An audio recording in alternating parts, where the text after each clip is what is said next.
Jeg har i jøkken årene brukt nok så sterk år.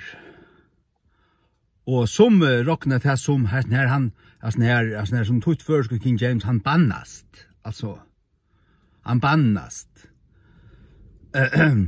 Du kan spyrja folk som kjenner meg, som omganges til dagligt, og i dagligere samverd, om nekrande bannast. Så kan du ganske finne en, jo i arbeidsrammen i 20 år, han bannast tverrferie, og et eller annet såret her. Men det ikke en som bannast til dagligt. For det neste, hva til å bannast? Altså, ja, sier du meg hva å bannast, men å kalla nekka som helvedes fyrir helvedes, og nekka som satans fyrir satans, jeg råkner ikke om å bannast, og jeg bannast ikke til å si det. Jeg konstaterer det, at det helvedes, at det satans, og så videre. Tog jeg føler ikke det, eller tog jeg lærer min samviske ikke med at han og to banna just. Ikke tar jeg bare å konstatere, ja, og konstatere, og en virkelig møgnde og stand innevitta, at det det som jeg sier. Så du fullviser i tog at og jeg sier tog vi nå livet ui, skal du spenne ratta ved og avvirka ratta ved, så måste du sjokkera folk og si at de sannlager nok så kraftiga. Og du kan ikke bare standa og så sånn mjukt tås om hese rævlige ting som gengar fyrir seg. Du måste kalla det til at det og se hver det fra, og kall døma det. Feminismo og transismo og LGBTismo og alt den fænanskapen her. Det helvedes. Det helvedes. Og prester som verja til at det helvedes svika profeter. Og det har vi helt ikke bannast. Jeg har sagt, hæsen en helvedes svika profeter. Og jeg tar møgnig til at han en, altså virkelig en helvedes svika profeter. At det så tilfeldigvis et år som tid, som akkurat meg om til å bruke halvtrusfyr om dagen, som bann i år, det er tikkere problem. Det er tikkere problem. Det er tid som bannast. Jeg ikke kjent i mittel de som omgangast mittel dagligt som en som bannast, overhøver alt døyles ikke.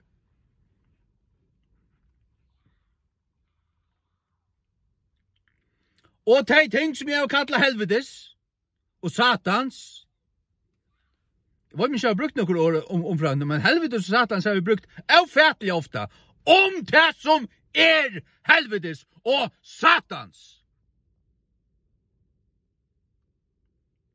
Så vi bare kan konstatere hva det Så du ikke så snart på at dette helvedes? Ja, det det. Dette satans? Ja, det det. Og då har vi det godt vi har sagt her, og det som ikke tåler det, det som sier, her som bannas, det starblind. Fullkomlig starblind.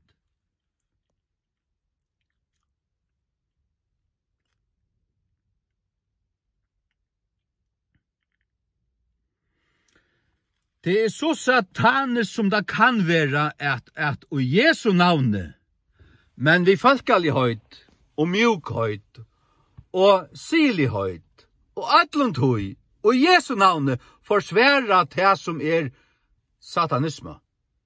Forsværa ræmast og sint og blastempla det og Jesu navne. Ta fløyt i om du angår du bannast ut en løyve. Du er en større satanist enn nekar. Vet du njampeløyt?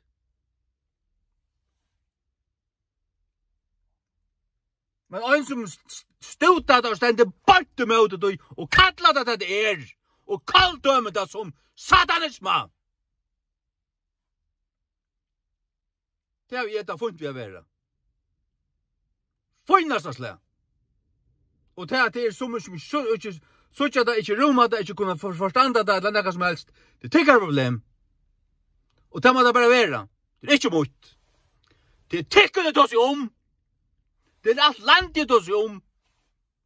Och det som driver mig till nej för det falschen. Att det är landet som ska öjtas för att vara Kristus, sägs jag vara Kristus i 1000 år och bispor gång för sina lögman i Aulasök och ödler badnadöpt och kyrkjefolk och allt det här. Men halta vi synd och trämanskapet och vilja nu ändå i Jesu navn stola dig. Ta sådant är det som mina godliga skyldo. Jag stannar det går bant emot och ser det vara att det är att det färnaskaper. Att det färnaskaper. Och det som kringgarpet dagliga spår ut var det förra dagen. Men det var något jar. Kvinnofrugering och allt det där. Skojt lost i arbeid.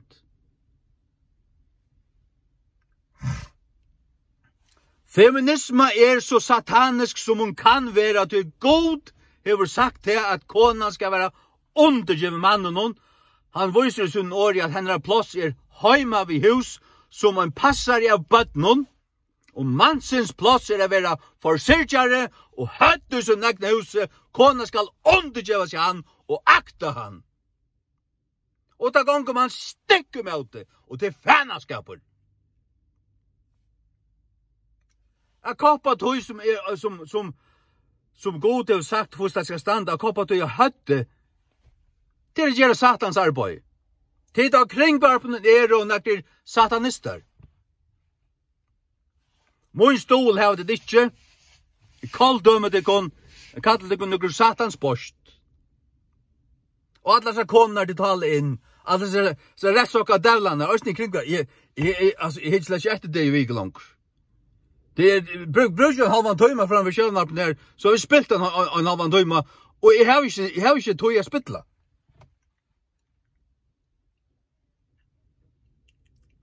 Sannløgjen Guds år til veran til allar tøyer.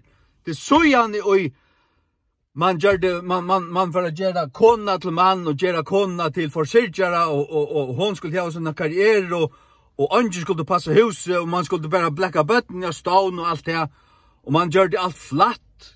Man inte över några höverskap i hemmen och långkor. Så är allt för och upplösen. Det som inte häver några höverskap, det löses det upp. Det är som en fyrtøkka utan stjåra, utan løslån. Nu är vi där. Vi finner bara det vi själva, vi gör bara akkurat. Det går inte fram efter, det är för upplöst, det har inte skärman. Och det är en kapping med mannen och konan.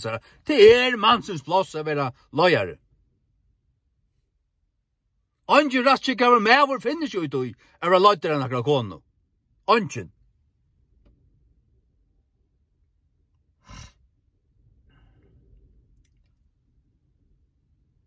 Og innfører man det, så først du veikar menn. Du først veikar menn, og menn som ikke vet hva det med over er, da føler seg ikke som han, så blir det kjensforvirret her. Alle denne kjensforvirringen som det ganger fyrir seg og henter, han hever sånne råd. Det er den ideologien som det vil være vi. Først 100-200 år atter tøyna, så sørst du ikke det her. Tøy at man har æra ideologi, æra former, æra firmynd, og i samfunnet som man sa. Så allt det här som du för in till fännaskaper. Och det som gör det är några satans post. Kvart den einaste av det. Och det tryggvande skulle vara använt om att stanna av Guds års klätta grund. Guds år är rätt. Gud skapar i Adam, han säger vid han att han skulle rötja gären och passa på allt skaparverket, passa på djauren och allt det där, och röt, vara och vara gären. Han skapade Eva ur Adam, han säger inte om till att hon skulle arbeta något som helst. Hon skulle vara med ur att bötnen, och passa på bötnen, och tacka sig av höjmen.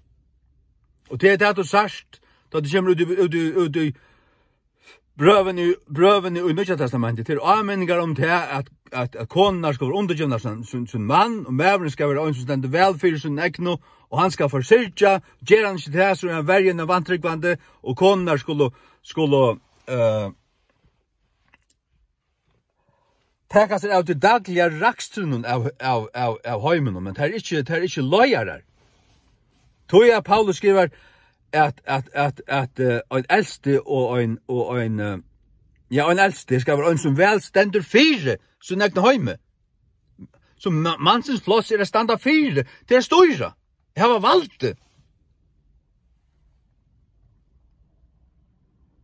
Så är det pura fullständigt avklarad i Adlans tingun här.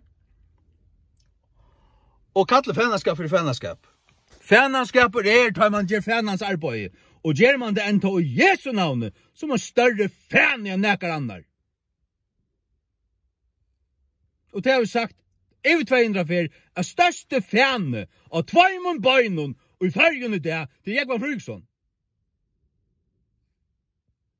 Han ständer inte klart vid Guds år. Han avrar ankan detta folk. Vi klarar hon böjnon åren. Han avrar ankan tog vid Guds år. Han gånger allt tog. Och i sted vid politiska strejmen. Han passar på sin där trustus om annan då han fär. Så alla helst morgon där nu. Morgon till han nu. Han har köpt ur svika profeter. Han har inte en tjänar Jesus Kristus. Och längt värre förbrändare än så istället. Det har helt inte bannast. Det är bara sagt som er.